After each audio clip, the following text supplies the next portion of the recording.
मैले think and grow rich किताबका 5 कुराहरू बुझे, त्यसपछि मेरो जिन्दगीको बाटो नै मोडियो। आज म तिमीलाई ती 5 कुराहरू शेयर गर्न गइरहेको छु। सो बिना ढिलाइ गरी अगाडि बढौँ। पोइन्ट नम्बर 1 मा रहेको छ बर्निङ डिजायर, सपनालाई चाहनामा बदल। धेरै नेपाली युवाहरू सपनाको कुरा गर्छन्, पैसा कमाउने, विदेश जाने, गाडी किन्ने, तर त्यो विश मात्रै हो। यस बुकको अथर नेपोलियन हिलले भन्छन्, विश होइन, बर्निङ डिजायर चाहिन्छ। बर्निङ डिजायर भनेको यस्तो चाहना जसले तिमीलाई निदाउन दिँदैन। यसलाई एउटा इक्जाम्पलदेखि बुझौँ। विदेश जान रातभर आइल्स पढ्ने दाई जसको आँखामा निद्रा छैन, त्यो हो डिजायर। तिमी कहाँ छौ? यो प्रश्न आफैले आफैसँग सोध। सपना देख्दैछौ कि त्यसको लागि बिउजिरहेको छौ?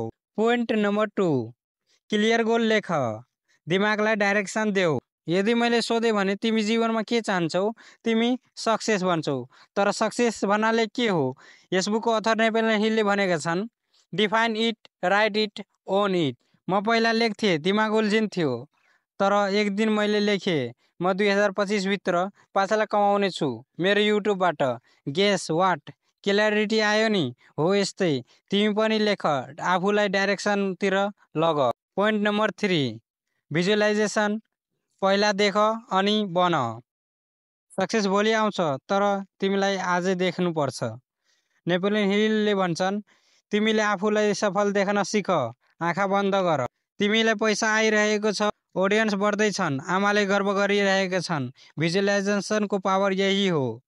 तिमी सबकन्सियस माइन्डमा मेसेज दिइरहन्छौ, सबै ठुलो मानिसहरू भिजुअलाइजेसन गर्छ, म किन नगर्ने भनेर आफैलाई क्वेसन गर।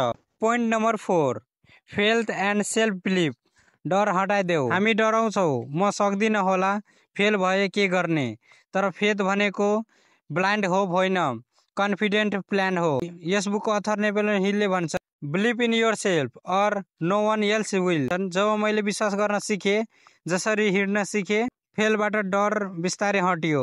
आज नेपाली युथहरू डराउँदैछन् किनकि उनीहरूले आफूलाई विश्वास गरेका छैन।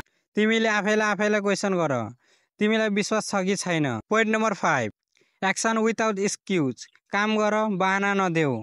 सबै कुरा जानेर पनि धेरैले काम गर्दैन। यस बुकको अथर नेपोलियन हिलले भन्छन्, knowledge is nothing without action. सपना लाखौँले हेर्छन्, भिजुअलाइज गर्छन्, तर उठेर काम गरेन भने त्यो सपना एक मुभी जस्तै हुन्छ। आजबाट सेड्युल बनाऊ, डेली प्लान गर, बहाना होइन, एक्सन नै सक्सेसको सर्टकट बाटो हो।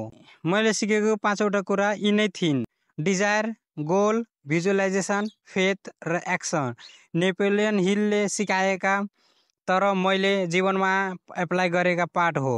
अब तिमी पनि यो परिवर्तन ल्याउन सक्छौ। रिच बन्न चाहन्छौ भने सोच बदल। That's the truth, because nothing is impossible if you take action. Comment गर, now I will grow rich. Subscribe for more videos.